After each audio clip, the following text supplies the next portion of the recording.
Hi, today we are going to learn about hematinics. So, what is hematinics? It's an agent required in the formation of blood. Then, in what conditions we use hematinics?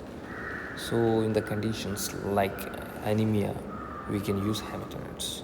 So, some of the agents are iron, then vitamin B12, then comes folic acid, and they are essential for the erythropoiesis.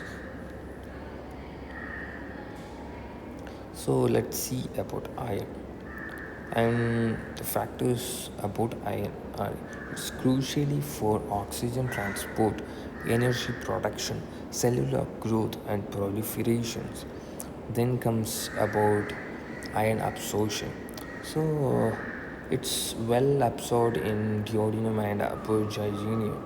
Then dietary iron exists in the form of ferric, but it's reduced to ferrous iron in stomach, and ferrous iron is a better form of iron which is well absorbed by our GI tract to the systemic circulation. Then factors affecting about iron absorption are, so first of all, pH. Then acidic pH of stomach promotes the absorption of iron. Then some agents like tetras, like everybody know that it's a antibiotic, and some food product like milk and its product, they form complex with iron and reduces its absorption. So if while having an iron therapy, please try to avoid those kind of drugs, our food products from our day-to-day daily life, to get a better result about iron therapy.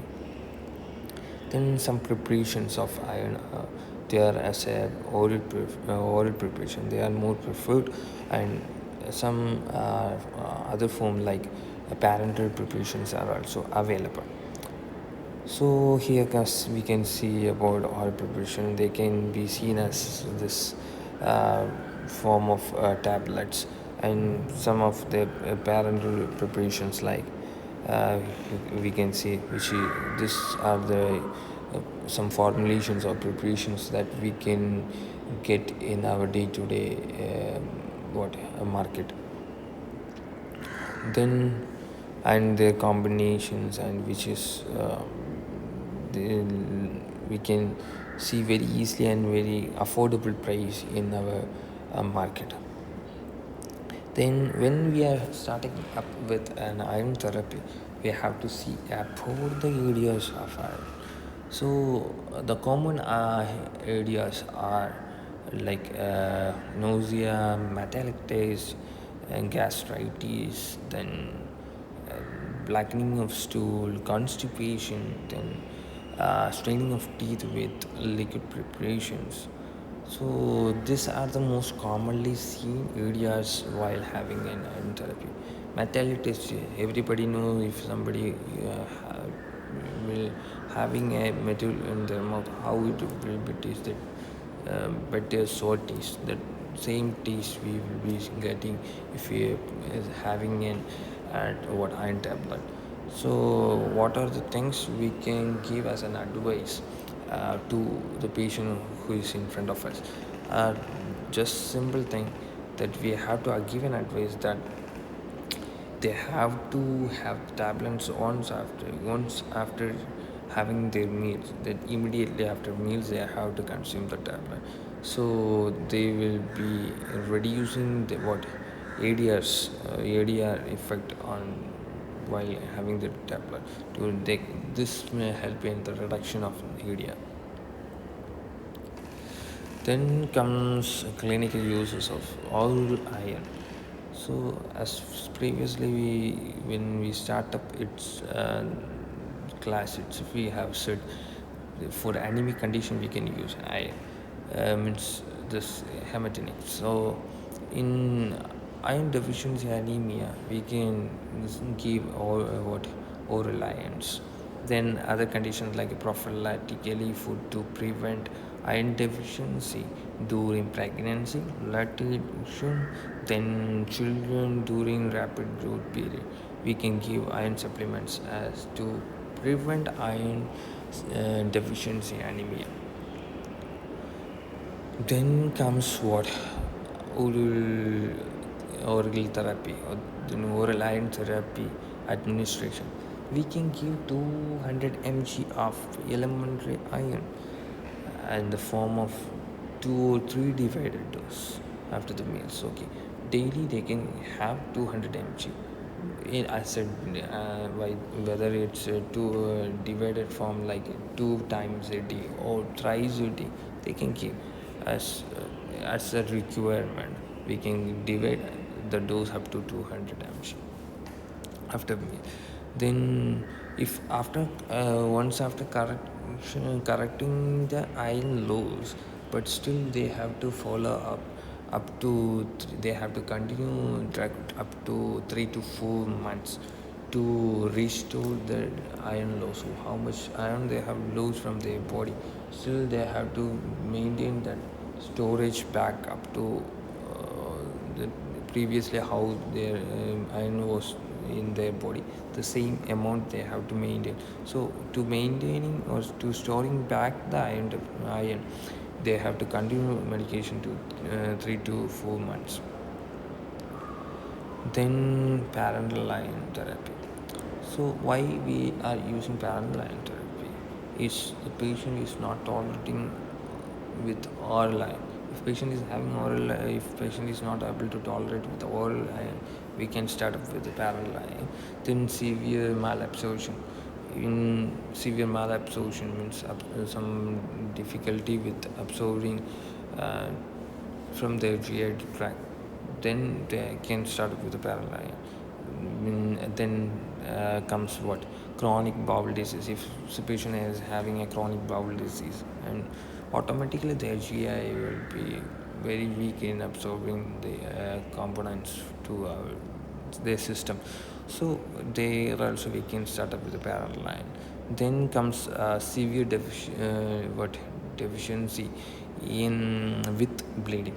So in some ladies they will have a severe bleeding problem, and they will be anemic, or they will be having their HP levels below 7 and all. There also we can start up with parental iron. Then patients who have undergone gastrectomy. So patient have got some uh, what surgery related to gastric disorders. They have removed gastritis.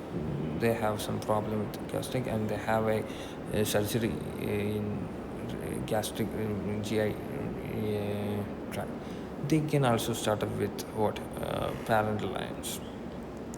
So areas of parental preparations are in locally there will be a pain at the injection site. So everybody know if we are having an injection there will be pain. The same way this parental line gives more pain in the site, injecting site. Then pigmentation of skin. There will be brownish what spots may be seen in their skins if the person is having an iron. It's not too heavy. Some people will feel that. Then sterile abscess. There will be a problem of abscess. So then comes systemic areas like fever, headache, joint pain, palpitations, then breathing difficulty, lymph node enlargement, then rare anaphylaxis. Okay. Then even if patient is having iron poisoning, mostly seen in children who have taken 10 tablets. So 1 to 2 grams of iron compound has entered in their body, that may leads to the fatality. So if overdose happens, what are the symptoms we can see is vomiting, abdominal pain, dehydration and shock. Then what are the treatment, what are the measures we have to follow if person is come up with iron poisoning? Mainly in ABC, everybody knows. Then gastric lavage with sodium bicarbonate, then correction of acidosis and shock, then specific measures like antidote, injection, desferoxamine, 1 gram higher when given. Then what this drug is doing is it's a chelating agent which chelates the iron and form complex that are soluble with water and hence excreted through urine. So this compound will form a complex with iron and which is soluble in water. So because of solubility in water, it enhances excretion through urine. This is what the mechanism of this drug.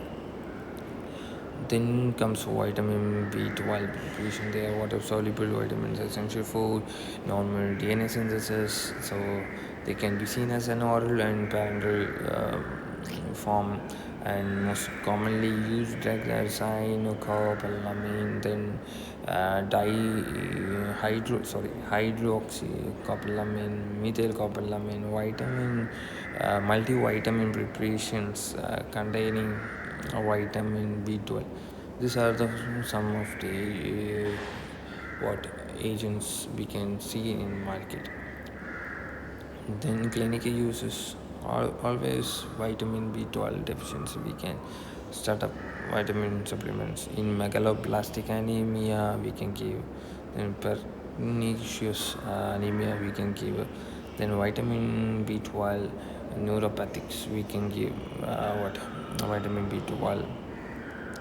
Then comes folic acid. Folic acid is the first isolated from spinach. Hence the name comes as folic acid. They are seen as an oral and parenteral study in liver. Then clinical uses in megaloblastic anemia, along with vitamin B12, we can give folic acid. Then in pregnancy to prevent neural tube defects, we can give folic acids. Then for treating megaloblastic anemia, do the phenytoin therapy. So if person is undergoing a phenytoin therapy and they come up with megaloblastic anemia, then there also we can give folic acid to prevent megaloblastic anemia. Then methotrexate toxicity. In methotrexate toxicity also we can give folic acid as a treatment. Then as a prophylaxis in lactation, pregnancy and infants also we can keep folic acid. Then vitamin C preparations in the scurvy. Everybody know what is scurvy. It's a vitamin C deficiency. Condition is not scurvy. So in that condition, along with the iron and folic acid, we can give vitamin C supplements too. Then in recommendation for common cold condition also we can give vitamin C preparations, and in some viral infections vitamin C can be given. Then calcium, one of the Hematinics, calcium. So everybody knows calcium is a basic compound which helps in the strengthening of bones and teeth. So calcium is also used in the controlling the excitability of nerves and muscles, essential for the excitations and contraction of capillary. Then essential for the bones and teeth. No, everybody knows that. Then some of the hormones which regulates the plasma calcium levels. So 3 hormones are there. Then PTH, then calcitorol, then calcitonin are the hormones. So in a hypokalemia condition, if the patient is in a hypokalemia condition, what PTH do is, which leads in the release of calcium. So it will give stimulation to the bone and ask bone to release calcium and into this blood. So our system circulation, calcium will be released from the bone. And then what calcitorial calcitorial will helps in the absorption condition. In absorption area, calcitorial will help. What they will do is they will improve the absorption of calcium from what intestine. It will improve the absorption through intestine, and calcium will be absorbed from the GI, and it will reduce the excretion through what renal excretion they will reduce. So mobilize the calcium from bone. So always as a first it's said from bone to calcium from bone releases calcium, and what systemic circulations in systemic circulation this calcium will be moved. This is what in hypocalcemic condition these two hormones will help. So in hypercalcemia condition, what calcitonin will help it to remove calcium from the blood and helps in deposit in bone. So calcitonin, what they will do is they will remove calcium from the blood and deposit it in the bone. So these are the things what these three hormones are going to do to regulate the plasma concentration of calcium. So thank you.